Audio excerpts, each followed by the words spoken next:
श्री स्वामी समर्थ अनंत कोटी ब्रह्मांड नायक राजाधिराज योगीराज परब्रह्म श्री स्वामी समर्थ महाराजांना कोटी कोटी प्रणाम। तसंच माझे हे व्हिडिओ जे सेवेकरी बघतायत त्यांना श्री स्वामी समर्थ।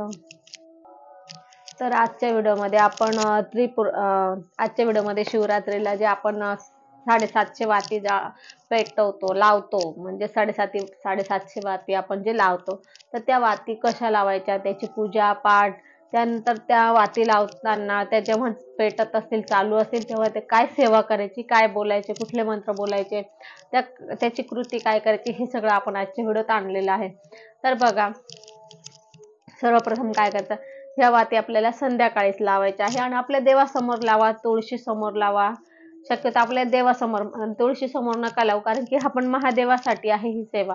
ही आजची सेवा जी शिवरात्रीची सेवा ही आपण महादेवासाठी करणार आहे, म्हणजे महादेवाला। मग आपण काय करायचं, ते आपल्या देवघरात लावायचं किंवा तुम्ही महादेवाच्या मंदिरात लावल्या तरी चालेल। तर मग आपण त्या वाती जर आपल्या घरात पेटवत असाल, लावत असाल, तर आपण काय करायचं ते बघू। मंदिरात आपण डायरेक्ट फक्त लावून देऊ शकतो, त्यानंतर सेवा तुम्ही करू शकता बाजूला लावून। पण घरी काय करायचं, कारण की घरी केलेलं आपण जास्त सेवा करतो, तर आपण काय करायचं, पहिले त्या गाईच्या तुपामध्ये भिजत ठेवायच्या वाती, सर्व वाती गाईच्या तुपात भिजत ठेवायच्या, 5-10 मिनिटं भिजत ठेवायच्या। नंतर मग आपल्याकडे अभिषेक हे हवन पात्र असेल बघा, असं हवन पात्र असेल, आता हे मोठं आहे माझ्याकडे आहे, छोटं आहे, पण म्हणजे असं हवन पात्र असेल, हे थोडंसं मोठं आहे, आपलं इतकं आहे साधारण, हे इतकं आहे, याच्यापेक्षा छोटं पण होतं, पण आता हे सध्या आहे माझ्याजवळ होतं म्हणून हे तुम्हाला दाखवते। असं हवन पात्र असतं, या हवन पात्रामध्ये आपण त्या वाती ठेवायच्या आणि कापूरने पेटवायचा। कापूर आपला जो दिवा पेटलेला असतो ना, देवघरात आपण जो दिवा लावतो ना, त्या दिव्याला तो कापूर लावायचा आणि नंतर तो आपण वातीवर ठेवायचा, पेटता कापूर। म्हणजे अशा प्रकारे वाती लावायच्या। त्या आपण काडी पेटवून कधी वाती लावायच्या नाही, ह्या ज्या असतात ते त्रिपुरारी पौर्णिमेच्या असतात, त्यानंतर याच्या वाती असतात, शिवरात्रीच्या वाती असतात, होळी पेटवतो, हे जे काय आपण असतं ना, त्यानंतर यज्ञ वगैरे अग्नी जे आपण करतो ना, तर त्याला आपण डायरेक्ट काडी पेटवायची नसते, फक्त दिवा आपण काडीने पेटवतो। बाकीचे आपल्याला यज्ञ वगैरे जरी करायचं असेल तर कापूरनेच लावावा लागतो। तर आपल्याला कापूर पेटवून त्या वातींवर ठेवायचं आहे, म्हणजे त्या वाती हळूहळू पेटतील। वाती पेटल्या की मग आपल्याला पहिले त्या सगळ्या ते हवन कुंड असेल, तुम्ही ज्याच्यात वाती जाळत असेल ते घ्यायचं, आपल्या पूर्ण घरामध्ये सर्वात पहिले पूर्ण घरामध्ये घेऊन फिरवायचं, ते घरातल्या असे काने कोपऱ्यात पूर्ण ठिकाणी घेऊन फिरायचं। नंतर पुन्हा ते देवाजवळ आणून ठेवायचं। देवाजवळ आणून ठेवलं की मग आपल्याला त्याच्यासमोर सेवा करायची आहे। सेवा काय करायची, आपल्याला पहिले स्वामी स्तवन घ्या, एक माळ श्री स्वामी समर्थ मंत्र घ्या, महामृत्युंजय मंत्र घ्या, तुमच्या याच्यानुसार 11 वेळा मग घेतलं तरी चालेल। 11 वेळा महामृत्युंजय मंत्र घ्या, 11 वेळा अमृत संजीवनी मंत्र घ्या, त्यानंतर संजीवनी मंत्र घ्या एक वेळेला, त्यानंतर शिव कवच घ्या, शिव महिमा घ्या, आणि मग कालभैरव अष्टक घ्या।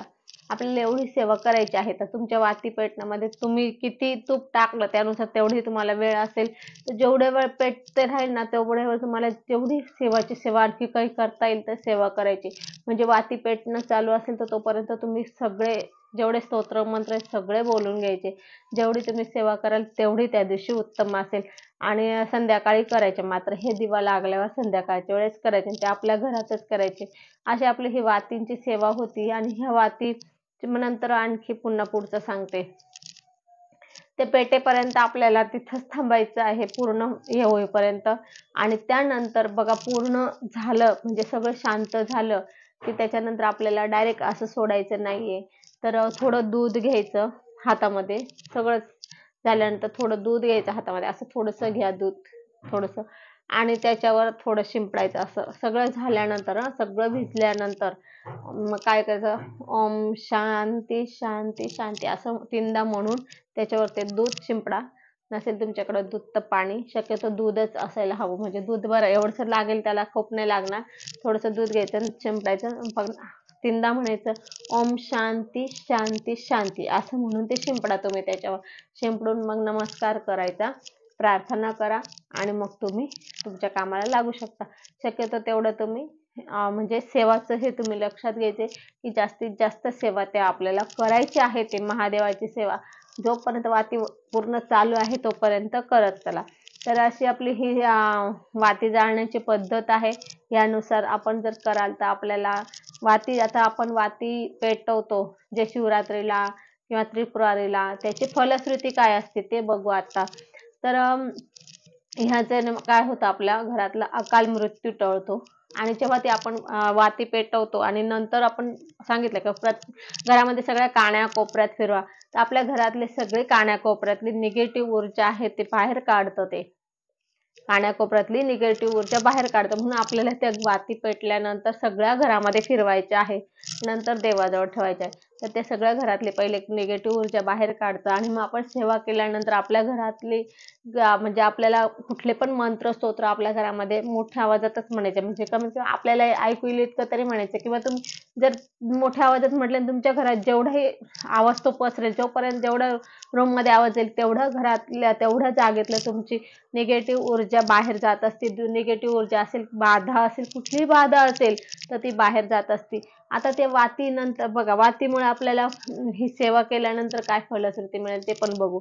तर ती बाधा तर निघून जाते, पण त्याच्यामध्ये आपल्याला तुम्हाला हे सांगते, अकाल मृत्यू तर टळतोच टळतो, आणि शिवाची आणि आपल्या घरामध्ये लक्ष्मी स्थिर राहते, लक्ष्मीचं आवक वाढते, आणि घरातल्या सगळं म्हणजे पॉझिटिव्ह ऊर्जा पण आपल्या घरात प्रवेश करत असते. ते ह्या गोष्टी असतात, त्याच्यामुळे याची फलश्रुती खूप काही आहे.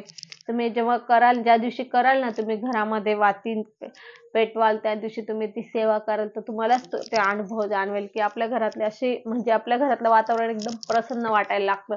आता जेव्हा प्रसन्न वातावरण कधी वाटतं बघा, जेव्हा आपल्या घरात ते ना पॉझिटिव्ह ऊर्जा जास्त निर्माण होते ना, तेव्हा आपल्या घरात आपल्याला प्रसन्न वाटायला लागतं. तर म्हणून आपल्याला ह्या अनुभव तेव्हाच येऊन जातो, आपण जेव्हा सेवा करतो तेव्हा. तर असे काही ते त्रिपुरारी पौर्णिमा आणि शिवरात्रीला वाती जाळण्याची पद्धत आहे, आणि अशी सेवा आहे. तर यानुसार तुम्ही वाती जाळणार असेल, पेटवणार असेल, तर तुम्ही अशा प्रकारे लावा त्या वाती. अशी पूर्ण सेवा करून त्यांना शांत करा, म्हणजे तुम्हाला सगळ्या त्या सेवेचं फलश्रुती मिळेल, आणि सगळ्या प्रकारच्या तुमच्या घरातल्या बाधा निघून जातील, आणि तुमच्या घरातली निगेटिव्ह ऊर्जा पण जाईल, आणि पॉझिटिव्ह ऊर्जा तुमच्या घरात प्रवेश करेल. तर अशी आपली ही एक छोटीशी माहिती होती, पण महत्त्वाची होती. तर असं आपल्याला समजलं की आता वाती जाळण्याचं किंवा वाती पेटवल्यानंतर काय काय करायचं, कशासाठी करायचं, कसं करायचं, हे सगळं आपल्याला आजच्या एवढंच कळालं आहे. तर असं आज आपण इथेच थांबू. झालेली सेवा स्वामींच्या चरणी अर्पण करू. आपल्याला जर माझी ही व्हिडिओ आवडली असेल तर लाईक, शेअर, कमेंट करा. माझ्या चॅनलला सबस्क्राईब करा. श्री स्वामी समर्थ.